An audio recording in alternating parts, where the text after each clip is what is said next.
की flight miss कर ली थी। मॉर्निंग फ्लाइट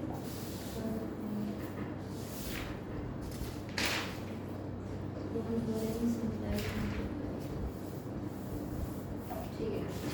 तो एक बार छोटा सा रिवीजन, अल्ट्रा वायरस क्या होता है, सब कुछ ऐसा कहीं पर कोई डाउट है?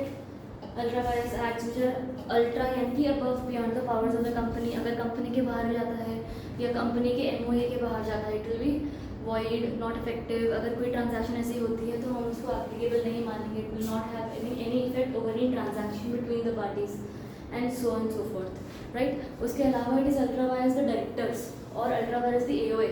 सो yes it is void but it can be corrected by in through retrospective effect, यानी कि पीछे से आप करेक्ट कर सकते हो, which is known as again ratification. तो इस चीज़ को अगर करेक्ट करना है आपको, वो अलाउड है। And because ratification exist, it helps the outsiders of the company, अगर उन्होंने कोई एंटर इनटू ट्रांजैक्शन कर लिया विद द कंपनी, राइट। यहाँ तक हमारे पास क्लैरिटी है। इसके अलावा what do we have, shareholders right in respect of ultra vires acts. अब ना मेरे को शेयर होल्डर्स एक वो इंसान है जो एक्चुअली कंपनी के ओनर्स हैं, जिन्होंने कंपनी में पैसा लगाया है। तो डोंट यू थिंक कि उनका कुछ हक तो होना चाहिए ना ये अल्ट्रा वायरस वाला बकवास चीज़ें को रोकने के लिए। सो हियर व्हाट हैपेंस, कई बार अगर अल्ट्रा वायरस कोई ट्रांजैक्शन होने वाली है तो shareholder can get the money paid by him to the company under ultra vires allotment of shares, a transferee of shares from him would have been so allotted, ठीक है। Anyway what here happens is कि मान लो कोई ultra vires transaction हुई तो share holder के पास right होगी कि उस एक्ट को रोकना, इंजंक्शन छोड़ दो, तो उस एक्ट को रोकने के लिए, उस एक्ट को ना होने के लिए या उस एक्ट को रिपोर्ट करने के लिए, बता देने के लिए कि लोग कुछ गलत करने वाले हैं, करेक्ट, ये सारे राइट्स होते हैं। उसके अलावा शेयर होल्डर का एक मेजर राइट क्या होता है, अगर मान लो शेयर होल्डर को कोई एक्ट के हिसाब से शेयर्स मिल रहे हैं, राइट्स मिल रहे हैं, राइट्स शेयर्स तुमने सुने होंगे, राइट, कोई बोनस शेयर्स मिल रहे हैं, if this is beyond the powers of the company they might have it कि भाई जो पैसा हमने आपको एज अ कंपनी दिया है वो मुझे वापस कर दिया जाए। आया समझ? कंपनी के पास राइट होती है शेयर्स अलॉट करने की, अगर नहीं है तो ये अल्ट्रा वायरस हो गया। शेयर होल्डर्स ने अगर बिना राइट हुए अगर कंपनी को पैसे दे दिए against those shares, won't those shares also be void? The share holders have the right to call back their money, ठीक है। So this is what we are starting from here. Shareholders can get back the money paid by him to the company under an ultra virus allotment of shares. A transferee of shares from him would not have been so allowed. ये transfer ही नहीं होगा, इस वजह से transfer of shares होगा। Transfer of shares from him would not have been. Transfer of shares माने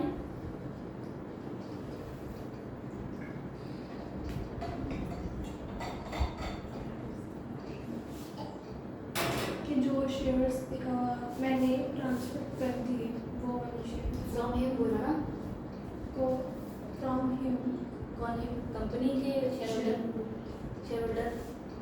तो transfer of shares from him not allowed माने कि मतलब शेयर होल्डर शेयर्स को ट्रांसफर नहीं कर। शाबाश, एग्जैक्टली। अगर उसको शेयर्स अलॉट अल्ट्रा वायरस हुए तो उसके पास एक हक है कि वो पैसे वापस मांग सकता है, पर उसके पास एक और ऑब्लिगेशन भी है कि अब अल्ट्रा वायरस ही है सारी चीज़ें, तो तू फिर आगे ट्रांसफर क्यों कर रहा है? तेरे पास तो बकायदा शेयर्स ढंग से आए ही नहीं है ना, so you can also not transfer them to any other person, ठीक है। सो ये हो गया। Then you have effect of ultra vires transactions. Effect ऐसा कि इन ट्रांजैक्शंस का एग्जैक्टली क्या फ़र्क पड़ेगा? पहली बात तो वॉइड एब इनिशियो। एब इनिशियो माने फ्रॉम द स्टार्टिंग, शुरू से वॉइड, ठीक है, from the initial stage. Initio is initial, ठीक है, फ्रॉम द इनिशियल स्टेज ही वॉइड होगा। Ultra vires acts are null and void ab initio, the company is not bound by these acts, ठीक है। Even the company can not sue और be sued upon, जैसे कि वो Ashbery railway carriage में हुआ था। एशबरी रेलवे कैरेज वाला केस याद है? सोचो, कौन सा? एशबरी रेलवे कैरेज वाला पढ़ा था हमने, क्यों आता मतलब याद सा आ रहा है। यार ऐसा मत कर, क्या याद सा आ रहा है?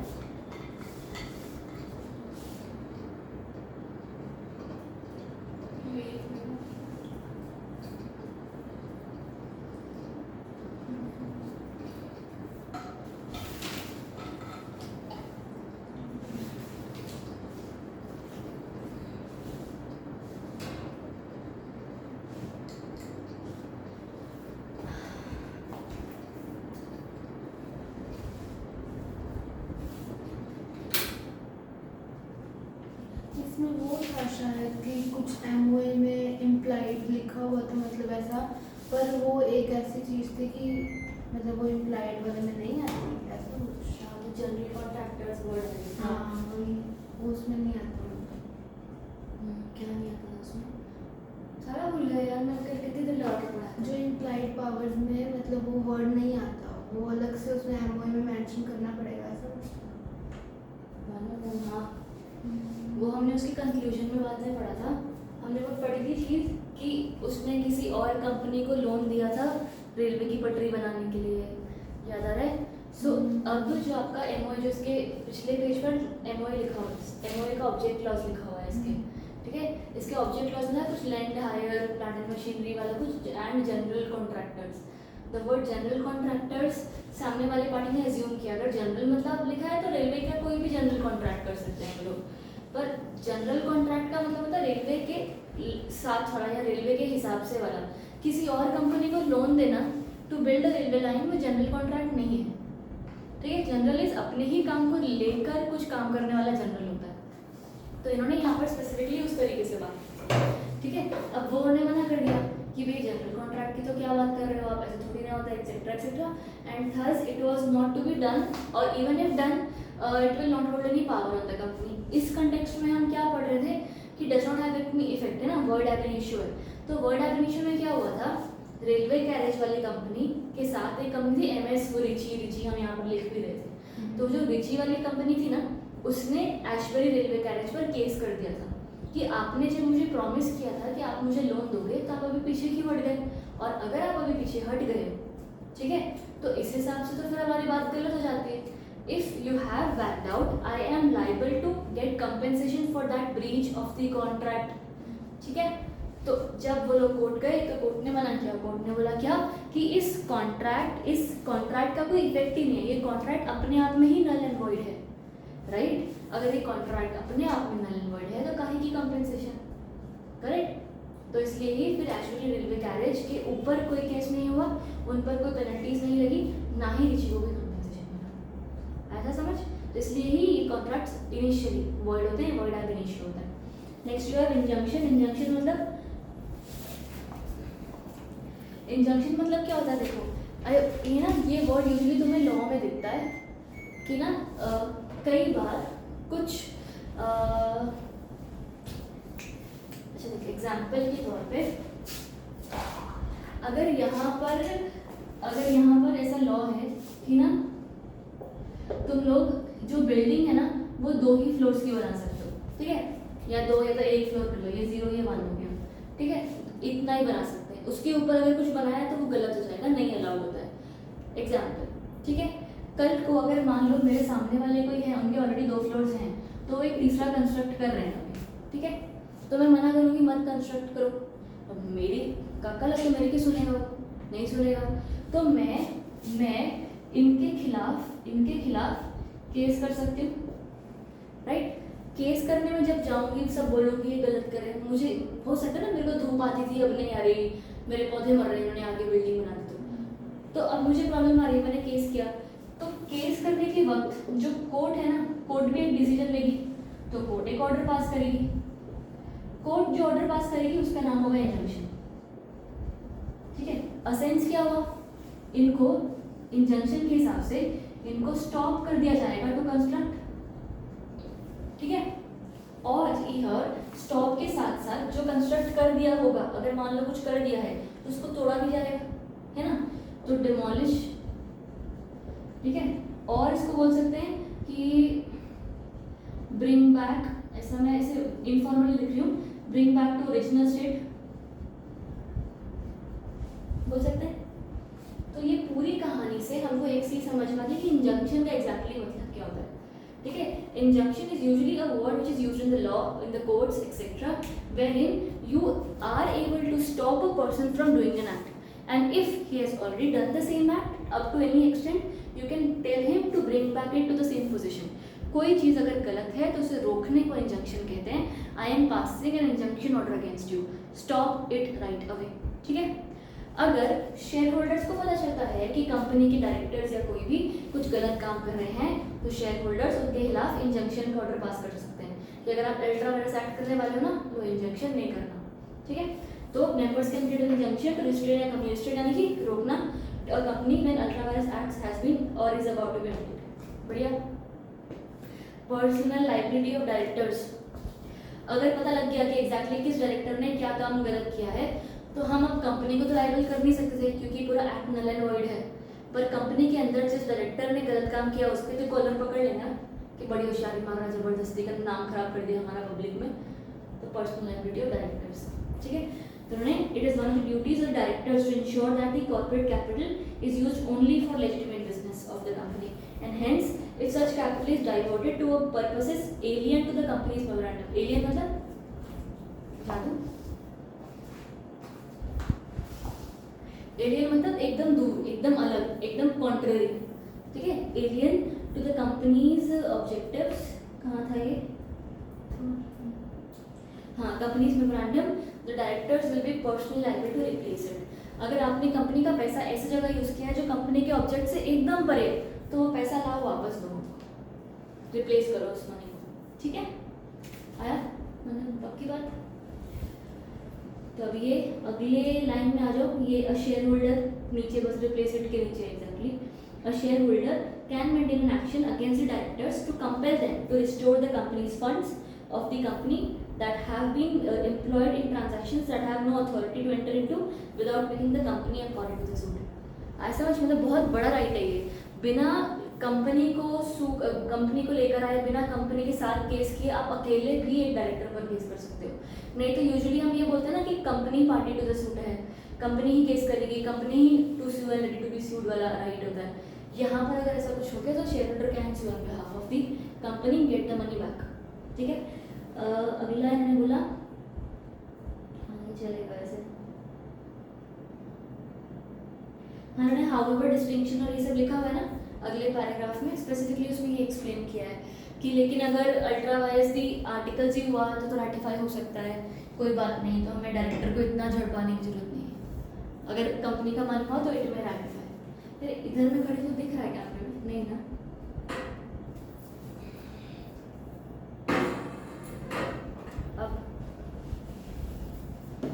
अब अगला क्या है, हाँ fourth point, where a company's money has been used ultra vires to acquire some property, तो the company's right over such properties is held secure and the company will be the right party to protect the property. कुछ समझ आया?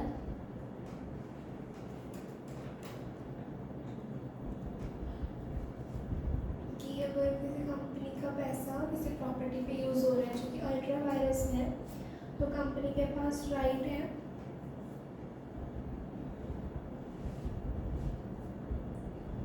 उसको protect, उस property को protect करने का। शाबाश, वेरी गुड, एग्जैक्टली। एग्जाम्पल, मान लो कंपनी के पास राइट था कि अगर उनको अपना बिजनेस चलाना है तो they can buy vehicles up to a certain amount कोई कंपनी के काम करने के लिए, ठीक है।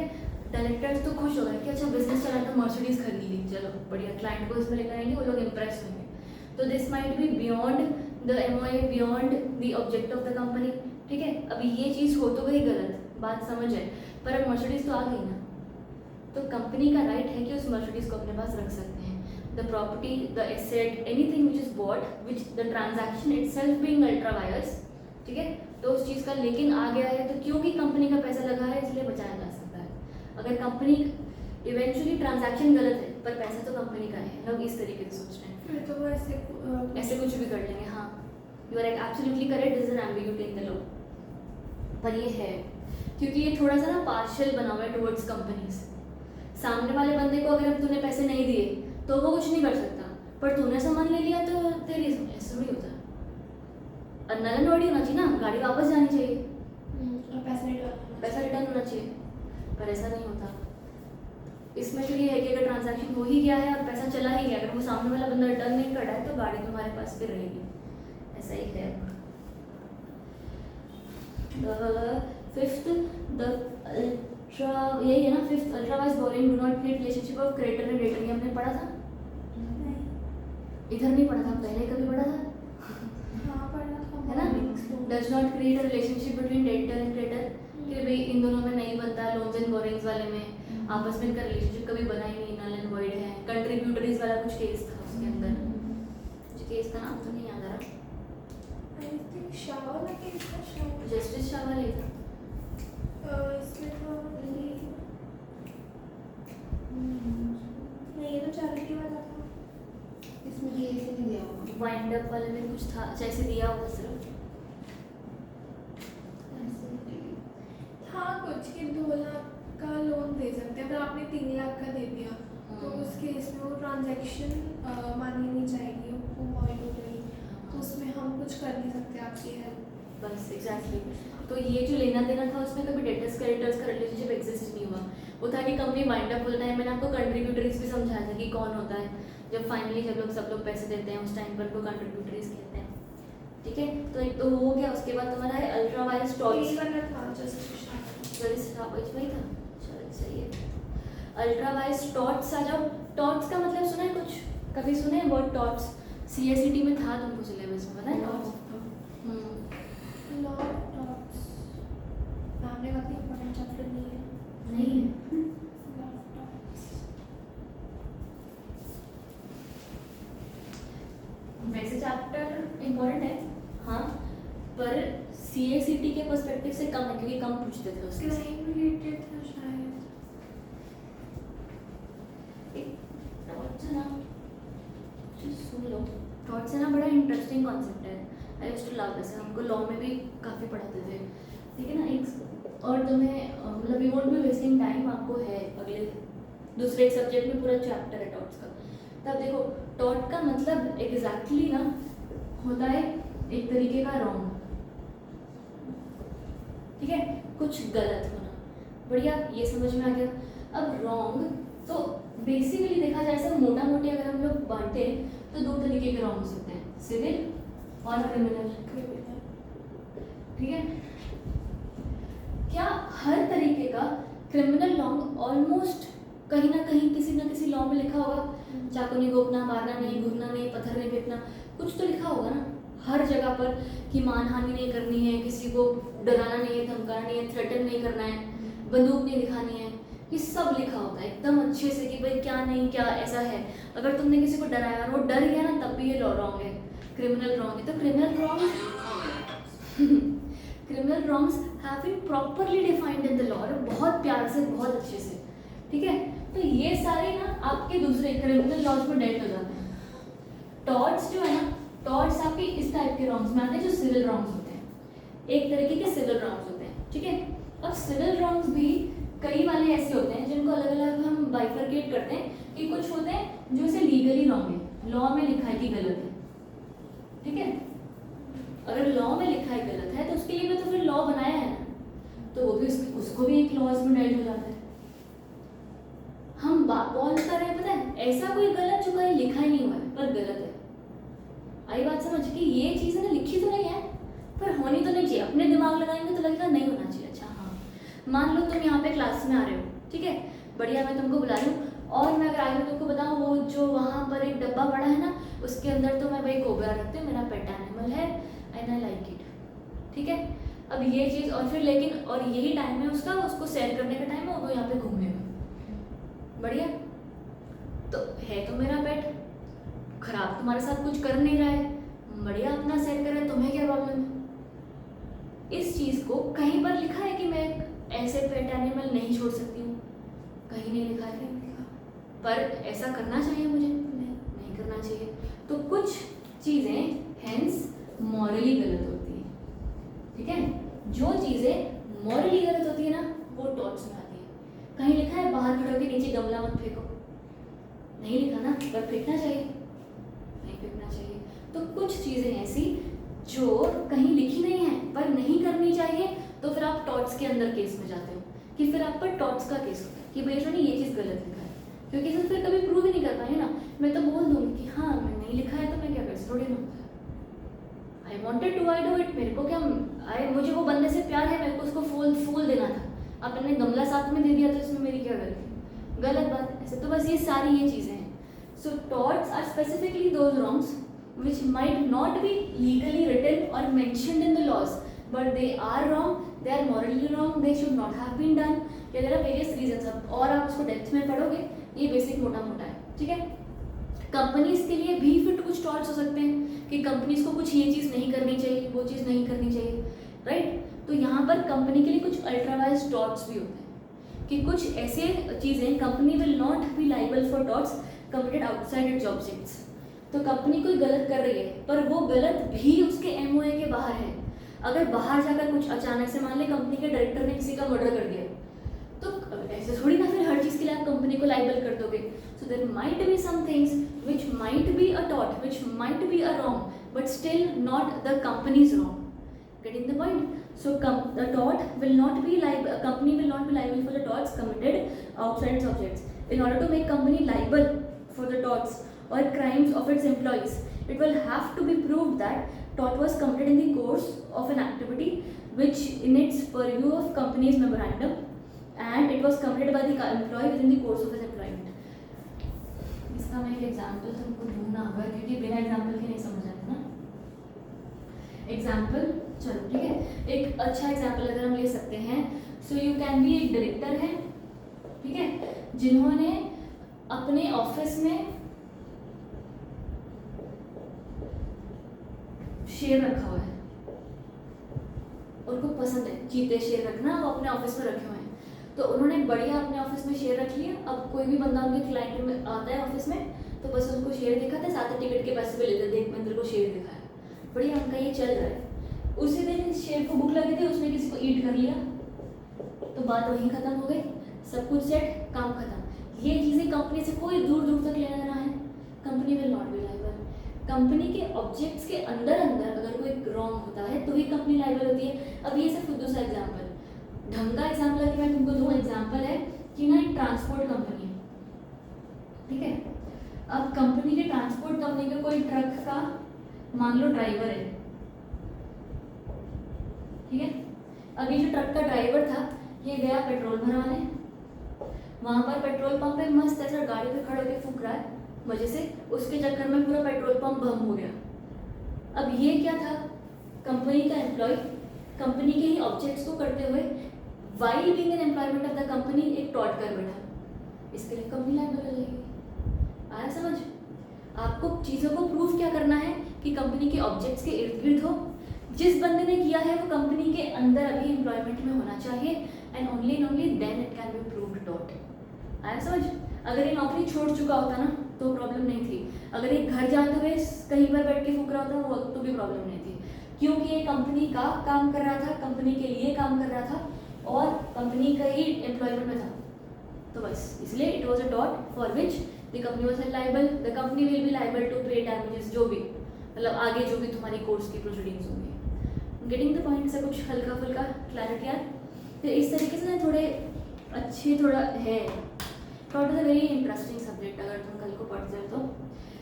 चलो अल्ट्रावायलेट ग्रांट्स एंड गारंटीज ये तुम समझाओ मुझे, ये पढ़ रखा है हमने ऑलरेडी पीछे। मस्त लग रहा है ठंडा कब से पी।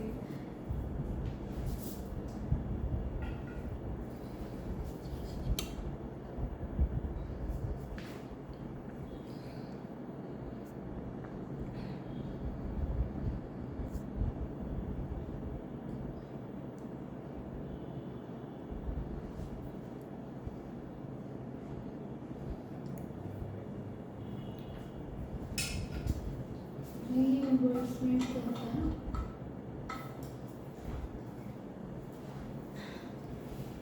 अगर मेरे वजह से तुम्हारा कोई नुकसान हुआ तो उस नुकसान की भरपाई करने को रिइंबर्समेंट कहते हैं कि मैं तुझे रिइंबर्स की। ये हमने सिंपल यार, हमने कल पता है एक वो चैरिटी वाला केस पढ़ा था जहाँ पे लिखा था कि तुम चैरिटी करो मर्जी है, पर उन्होंने ऑब्जेक्ट के बाहर की चैरिटी करी थी तो मना कर दिया था ये गलत बात है। अगर लिखा हुआ है तो ऑब्जेक्ट के अंदर की चैरिटी करना, बाहर करनी है तो लिखा होना चाहिए, इम्प्लाइड में नहीं आता। तो ये वही तो है, directors can not make an unauthorised grant, grant माने चैरिटी डोनेशन, ठीक है। तो directors can not make an unauthorised grant unless object is to promote prosperity of the company और the grant is incidental to carrying out the object of the company. आया पक्की बात? अगले paragraph में guarantee for the payment of dividend which enables the guarantee to bring an action against the company for reimbursement even when there is no profit is ultra vires and void. अरे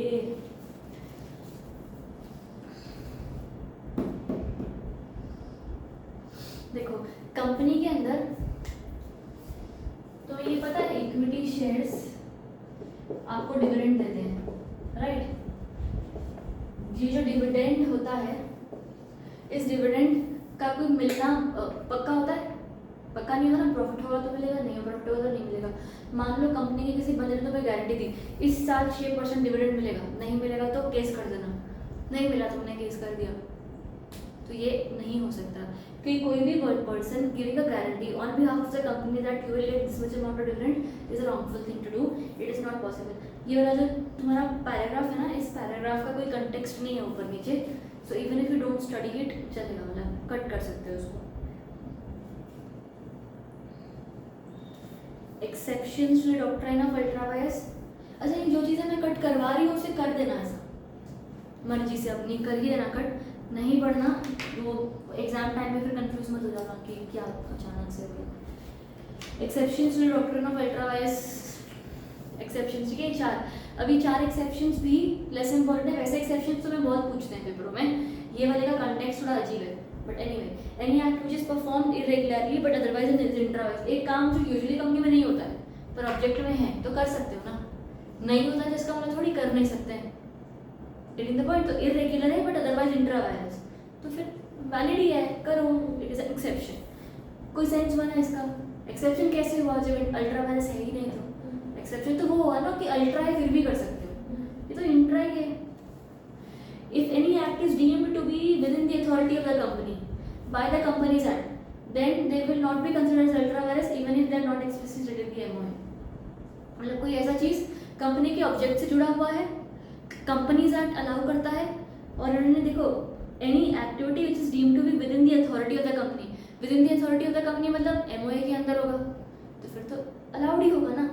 तो बस अगर specifically लिखा नहीं है पर MOA के अंदर आता है, यहाँ पे लिखा है if they are not expressly stated in the MOA। MOA मतलब ये इम्प्लाइड के बारे में बात होगी, है ना? देख कोई चीज़ जो MOA में है मतलब इम्प्लाइड तरीके से होगी क्योंकि अच्छे से तो नहीं लिखी है, तुमने बोला कोई चीज़ जो कर सकते हो, ऐसी एक्टिविटी जो MOA के हिसाब से कर सकते हो पर अच्छे से लिखी हुई नहीं है, ओके वो जो हम इम्प्लाइड में नहीं करते थे कि भाई लिखना जरूरी नहीं है, रिपेयर एक्टिविटी हो सकती है, फर्दरेंस ऑफ बिजनेस की एक्टिविटी हो सकती है, ये वो वाला हो गया।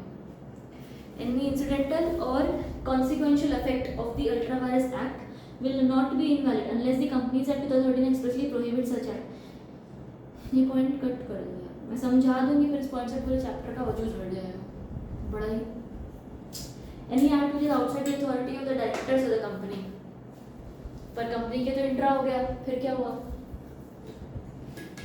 कोई भी ऐसा एक्ट जो कंपनी की अथॉरिटी के बाहर है but otherwise it is ultra vires, company can be edified and the share holders of the company. ये वो है बच्चे, कंपनी के अथॉरिटी के बाहर नहीं, डायरेक्टर के अथॉरिटी के बाहर।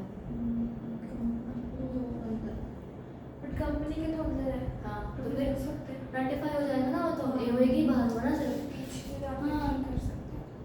हाँ तो फिर ये एक्सेप्शंस कैसे होता है? बस एग्जैक्टली कैसे हुआ जब ये तो अल्ट्रा है ही नहीं। एक्सेप्शन आर दोस्त जो होकर भी हम मान लेते हैं, वो एक्सेप्शन होता है ना, ये तो है ही नहीं, फिर एक्सेप्शन कैसे हुआ? मैं वही तो बोल रही हूँ, पूरा टॉपिक ही ऐसे छोड़ दो, अभी मेरे टाइम इम्पोर्टेंट नहीं है काम की चीज़। ये अगर तुमको कर लिख भी दोगे, कुछ भी लिख देना, चेक करने वाले को भी समझ नहीं आएगा।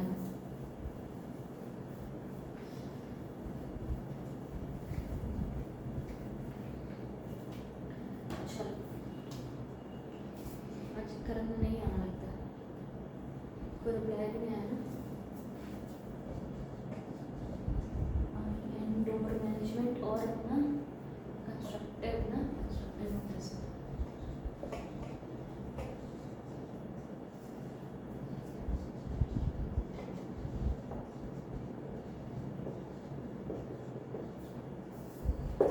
चलो अभी ये डॉक्ट्राइन्स है, डॉक्ट्राइन्स को इकट्ठा पढ़ना पड़ेगा थोड़ा सा, you will get a better understanding of it. Indoor management और कंस्ट्रक्टिव नोटिस ऐसे दो बहुत अच्छे डॉक्ट्राइन्स हैं जो इस फंक्शनिंग या इस चीज़ पर डिपेंड करते हैं कि आपके कंपनी के एग्जैक्टली एमओए या एओए में क्या लिखा है। ठीक है, अब एक चीज़ को समझ लो, कंपनी का जो एमओए और एओए बनता है वो कंपनी के बहुत ही important statutory, charter, backbone, structure, ऐसे डॉक्यूमेंट्स हैं। ऐसे हमने सारे बहुत बार वर्ड्स देखे हैं ये वाले। Foundation of the company, charter of the company, gives structure to the company, gives power, gives object, gives motive to the company, right. तो ये सब आपने देख लिया। कंपनी के जो एमओए या एओए में लिखा हुआ है ये बहुत इंपॉर्टेंट है, क्योंकि ये कंपनी को वजूद देती है इन डॉक्यूमेंट्स को कंपनी के लिए रजिस्टर होना पड़ता है। ठीक है, रजिस्ट्रार ऑफ कंपनीज के पास, ये इसको आरओसी कहते हैं प्यार से। ठीक है, तो जब भी कोई कंपनी रजिस्टर होती है, बनती है, इनकॉर्पोरेट होती है, फॉर्म एंड रजिस्टर होती है, तो फिर कंपनी के सारे डॉक्यूमेंट्स बनते हैं, है ना। एमओए में तो नेम नूम भी लिखा है, तो बिना इसके तो चलेगा ही नहीं। तो कंपनी के जो डॉक्यूमेंट्स बनेंगे, कंपनी के डॉक्यूमेंट्स कंपनी के आरओसी के पास जाके सबमिट होंगे। ठीक है, जैसे ही आपके पास आरओसी के पास सबमिट हो गए ना, तो इस चीज़ को बोलते हैं कि once registered with the ROC these documents become public documents. These documents become public documents. अगर डॉक्यूमेंट्स पब्लिक बन गए, सबके लिए नोन हो गए, फिर तो you are aware of it, you can pay कुछ 10 रुपये, कुछ 10-15 रुपये होता है, आप वो फीस देते हो और आपको कंपनी के डॉक्यूमेंट्स मिल जाते हैं। ठीक है, कल ही हमने ये बात करी ना कि आपको कॉन्ट्रैक्ट करने से पहले एमओए एओए पढ़ना पड़ेगा। क्यों पढ़ना पड़ेगा? क्योंकि बस बायर बीवेयर वाला होता है कि आप अगर कॉन्ट्रैक्ट करो तो आप जानकार रहो। ठीक है, तो एक चीज़ ये हुआ, जानकार रहने के लिए वो जानकारी मिलनी भी तो चाहिए, वो मिल जाएगी क्योंकि कंपनी का आरओसी के पास रजिस्टर्ड होगा, वो पब्लिक डॉक्यूमेंट्स है। यहाँ तक ठीक है। अब अगर वो डॉक्यूमेंट्स पब्लिक हैं, तुम्हें पढ़ने के लिए तुम्हें बोला गया है, तो that is in a way a constructive notice. हम स्पेसिफिकली ऐसा कहते हैं कि अगर डॉक्यूमेंट्स पब्लिक हैं, आपको कंपनी के साथ कॉन्ट्रैक्ट करना है, आपको पढ़ के आना पड़ेगा, तो हमने आपको जग जाहिर कंस्ट्रक्टिव नोटिस दे दिया है कि अगर तुमने ये नहीं पढ़ा और तुमने हमारे साथ कॉन्ट्रैक्ट कर लिया और ऐसा कोई कॉन्ट्रैक्ट कर लिया जो हमारे एमओए में लिखा ही नहीं, तो फिर तुम्हारी गलती, तुमने पढ़ा क्यों नहीं। आई समझ? भले ये बड़ा ही गंदा लग रहा है काम, तुम्हारे एमओए में लिखा है ना, मेरे को भी तो बताना चाहिए, एथिकली तो सही नहीं लग रहा, बट ऐसा है। ठीक है, so if for example my MOA states that I can take a loan of, वही जो हमें बेसिक एग्जाम्पल हमारा 2 लाख वाला, ठीक है, yet we enter into a transaction where the loan is taken of example 3 lakhs। ठीक है, was this written in our MOA? It wasn't. MOA में 2 लाख लिखा था, आपने 3 का लोन ले लिया। ठीक है, तो पढ़ा क्यों नहीं आपने कि 2 लिखा है? आपकी गलती है। तो इसीलिए ही एक डॉक्ट्राइन ऑफ कंस्ट्रक्टिव नोटिस एक ऐसा डॉक्ट्राइन है, एक ऐसा लॉ, ऐसी थियोरी है जो ये बोलता है कि कंपनी के साथ कॉन्ट्रैक्ट कर रहे हो तो कंपनी के पब्लिक डॉक्यूमेंट्स पढ़ के आओ। अगर नहीं पढ़ते हो तो तुम बेवकूफ हो, तुमने क्यों नहीं पढ़ा। कल को कोई नुकसान होता है तो कंपनी का नहीं, तुम्हारा ही होगा। उस ट्रांजैक्शन का कोई इफेक्ट नहीं होगा, आप ये 3 लाख रुपए दिए हुए एज ए लोन ले नहीं पाओगे। क्यों? क्योंकि तुमने पढ़ा क्यों नहीं। सो कंस्ट्रक्टिव नोटिस जो है ना, एक तरीके से मैं बोल सकती हूँ कि प्रोटेक्ट्स द कंपनी,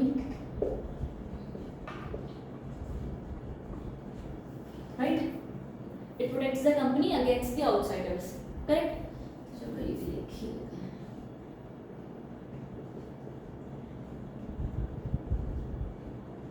और अच्छे मार्कर लाना पड़ेगा, मजा नहीं आता है। बढ़िया। अब दूसरा इंडोर मैनेजमेंट। इंडोर मैनेजमेंट में ना एक अलग चीज होती है। हमने एक ऐसा डॉक्ट्राइन बनाया जो कंपनी को सुरक्षित रखता है बाहर की पूरी दुनिया से। ठीक है, तो कुछ ऐसा भी तो बनाना जो बाहर के लोगों को भी सुरक्षित रखे। ऐसे तो फिर कंपनी हर ऐसे कॉन्ट्रैक्ट में एंटर इनटू कर जाएगी, फिर कल को बोले कि पावर नहीं, सॉरी पैसा वापस नहीं कर रहे, पावर नहीं, सामान आ गया, अब तो हम यूज तो करेंगे क्योंकि पैसा तो हमारा गया था। तो ऐसे तो फिर यार it will be a very biased thing, correct. So इसीलिए ही एक इंडोर मैनेजमेंट का भी कॉन्सेप्ट आया। अब एग्जाम्पल के तौर पर, यही वाला एग्जाम्पल हम यहाँ पर लेते हैं, तुम्हें बेटर समझ में आएगा।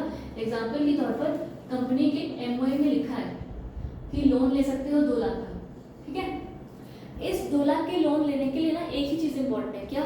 इस 2 लाख के लोन लेने के लिए बोला गया है कि आपके पास एक अथॉरिटी है कि आप इसको रेजोल्यूशन पास करके डायरेक्टर्स का, हाँ चलो ऐसा कर लीजिए, डायरेक्टर्स रेजोल्यूशन से आप इस ऑर्डर को पास करो, डायरेक्टर्स रेजोल्यूशन से इस ऑर्डर को पास करो, साथ ही साथ एक डॉक्यूमेंट बनाओ जिसपे एक CS प्लस एक डायरेक्टर का साइन हो। ठीक है, सब कुछ सही हो गया। अब ये वाली चीज़ हमको पता है, मैंने MOU पढ़ा, मैंने MOU में देखा 2 लाख का तक का लोन है, वो लोग बोले कि हमको 2.5 लाख का लोन है, फिर हमको दिमाग में पागल है तुम्हारे में 2 ही लिखा है, तुम 2 ही देंगे, फिर कल को तुम अल्ट्रा वायरस बोल दोगे, उसको तो पंगा हो जाएगा। सो इसीलिए we enter into a contract with them and हमने उनको लोन दे दिया 2 लाख का। सब कुछ सही चल रहा है। कल को उसने बोला देखो ये डॉक्यूमेंट है, इस डॉक्यूमेंट पे ना लिखा हुआ है कि एक CS प्लस एक डायरेक्टर का साइन चाहिए है। ये डायरेक्टर तो तब डायरेक्टर था ही नहीं, तो छोड़ के चला गया था, इसने साइन कर दिया, आपने चेक क्यों नहीं किया? या आपने चेक क्यों नहीं किया कि सच में जो डायरेक्टर का साइन है वो सही है सही नहीं है? ये सारी चीज़ें, जो साइन है वो सही, जो CS है वो हमारी कंपनी में एम्प्लॉयड है कि चला गया, क्या नहीं क्या, ऐसे सब। ठीक है, तो यार ऐसे तो फिर सारे ही बंदे सिर पकड़ के बैठ जाएंगे कंपनी के साथ कॉन्ट्रैक्ट करने से पहले कि यार हर एक चीज़ तो चेक नहीं की जा सकती ना। मैंने तुम्हारा MOU पढ़ लिया, मैं समझ गई कि ये कर सकते हो, ये नहीं कर सकते हो, पर जो कर सकते हो वो ठीक से कर रहे हो ये तो तुम्हारी गलती है, तुम्हारी रिस्पॉन्सिबिलिटी है, तुम्हारी ड्यूटी है।